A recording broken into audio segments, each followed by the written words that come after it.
Hi, Rob Lamb, Newfound Strength. We're going to shoot a video for some resistance stretching tonight for hamstrings. We're going to do a double leg hamstring stretch. Let's talk about some of the factors that you need to know about and keep in mind so that you do not have a unpleasant experience or even possibly hurt yourself while you're doing this. So what is resistance stretching first off?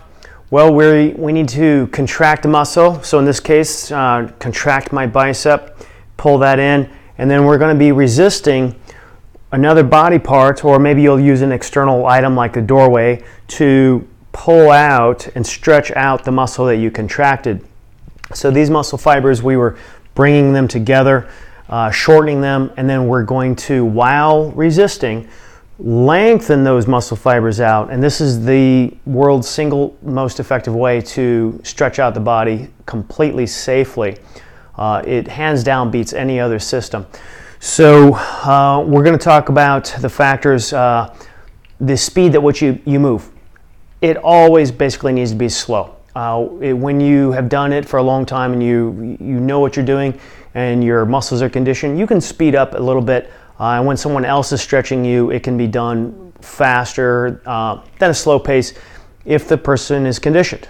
So if I was contracting this in, I would be overpowering it very slowly. And one of the reasons you're doing this is so you can assess what you're feeling as you're going along. Are you getting a stretching sensation? You will get more sensations toward the in range of the movement, wherever that comes to stop. It may stop at this angle versus being all the way straight. The more tightness you have, the more inefficient that muscle is, the sooner you're likely to stop before under resistance versus just passively moving that joint to the in range. So the speed needs to be slow. Force, the effort used. In the beginning, it needs to always be a light amount of force. So when I pull in, especially if I pull in, it's a good idea to pull in under a small load. So I'm not resisting with my right arm very much right now. I'm just really pulling in the weight of against the weight of my hand and a small amount of force.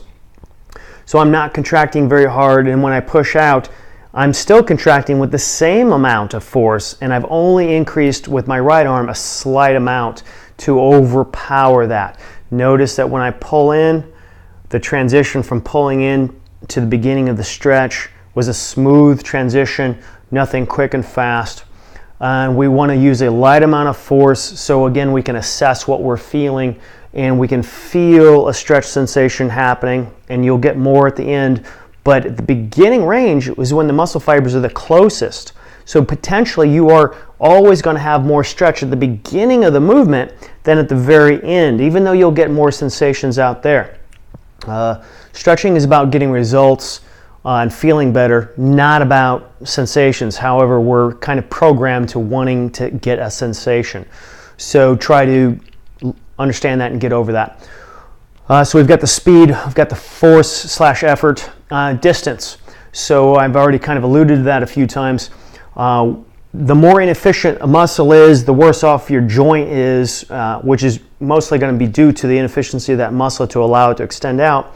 You may not be able to go to the end range, is what I mentioned before. So as you're going along and you're stretching out that muscle, if that muscle and or the joint is telling you that it's reaching an uncomfortable level or you just need to stop, you need to stop at that point, even though you had wanted and you would desire to be able to stretch it out to the full in range. So we've got those factors. We'll probably maybe touch on a few other safety points. Consider those safety points so you don't get hurt, but also it's so you get the most stretch possible, the best stretch possible. A lot of times, static stretching, people are just initially going all the way out to the in range and then holding against that position. And they're really stretching just at the joint. They're just stretching tendons. And tendons are not meant to be stretched for a long period of time. So if you're feeling a lot of sensations in the joint, that's probably what you're doing. And resistance stretching is going to help you get the stretch in the muscle belly, not in the joint. So like I said, we're going to do some double leg hamstrings. So I'm going to give you a side profile here. Notice that I'm going to use the vertical line of the blue field of the flag to help give you something to compare my movement, my starting and end position. So we need to try to do a contraction. So what we're going to start off with is trying to squeeze the glutes and feel like it's kind of pushing your pelvis forward a little bit. And notice right now I'm going to start from the beginner's position with my legs relatively straight. We're going to put your palms up here at your hip, at the top of your legs, underneath your hips. And we're going to push back and down with the arms as if we're pushing back. That's going to help hold the spine up straight. Notice I'm going to keep my spine up and straight the whole time. So I'm contracting back here as if I'm trying to work to hold myself up. And I'm going to allow my hips to start to go back initially. And I'm going to go back very slowly. Notice that my hips are going back underneath the vertical line of the blue field on the flag behind me. And I'm moving slowly. I'm keeping my spine up. Notice that my head, neck, and shoulders are not falling down. They're not going down quickly. I'm using my arms, and especially if you're a person with a fragile back, it'll be great to keep your hands here the whole time to keep the pressure off of your back. The more your hands are out here, advanced positions, hands are out here, that's going to overload your back. So we're pushing all the way back here. Down at this end, I'm starting to feel the stretching sensation kick in my hamstrings. And I just have my feet straight forward, and they're only about hip width. And when they're straight forward, you're going to get a stretch through your central hamstring. And then in about this position, you notice I've been trying to move back continually this whole time while I'm talking, so that gives you a sense of how slow I'm moving. And I'm feeling what's happening.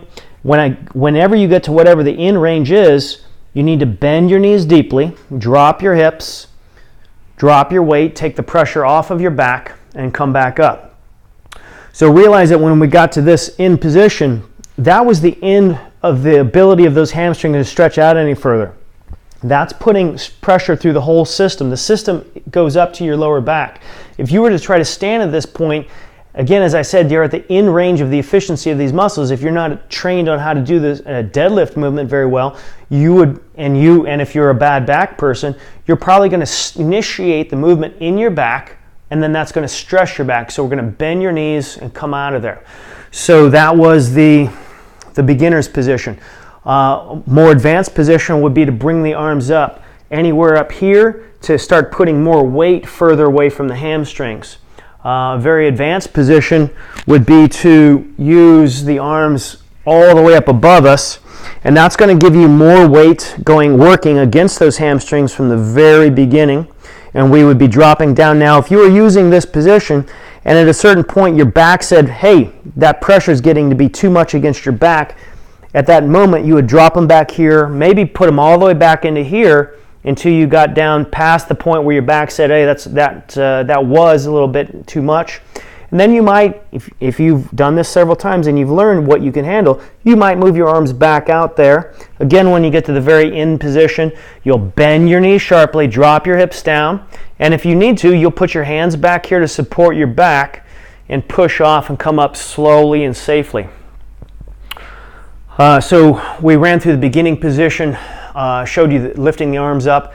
And an even more advanced position would be to actually carry a weight out here, a small weight. If you haven't been doing a lot of stretches, you'd be surprised what a 5-pound weight in your hands right here might do against your hamstrings to make them have to work harder. And the more weight you have and the further out or the higher up it goes, that keeps increasing the weight against the hamstrings, increasing the stretch potential. But if you're a bad back, a fragile back person, that also increases the chances of likelihood, so you'd have to be very careful with that. Let's quickly talk about how many repetitions you need to do. Many. You need to do many repetitions. The first 3 to 5 reps, you're just beginning to warm up the muscles. Think of a warm-up before a workout. You don't go into the gym and lift your heavy weights at the very beginning. That's typically how you're going to get yourself a bad back. You have to warm up. So the first handful of reps, you're just warming up the muscle, practicing the technique. You're getting yourself clued into what you're doing. You're watching in the mirror over here so you can see what you're doing, and you're comparing it to the video several times. The 6 through 10, your muscles are warmed up. You're going to start getting more stretching sensations. You're going to start doing a better job. You'll probably be moving slightly further through the range of motion. If you feel a little tired, take a quick, short little break, 30 seconds. We're not talking about 5 minutes. And then get back in, do another handful of repetitions. Try to do at least 3 or 4 at a time. But again, you have to determine what's safe for you and what you can handle.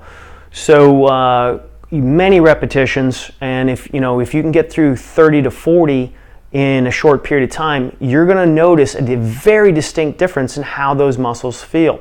And how if you're a bad back person, you should notice that it actually took pressure off of your bad back. So I'm Rob Lamb from Newfound Strength. This has been a video on resistance stretching, self-resistance stretching. There is also resistance stretching wherein I would stretch you and help you out, and that's even much more effective, 10 times at least more effective than doing it yourself. So if you need more inquiries, you need to know more about self-resistance stretching, please go to my website, newfoundstrengthfitness.com, and let me hear from you. Have a good day, be healthy, be happy.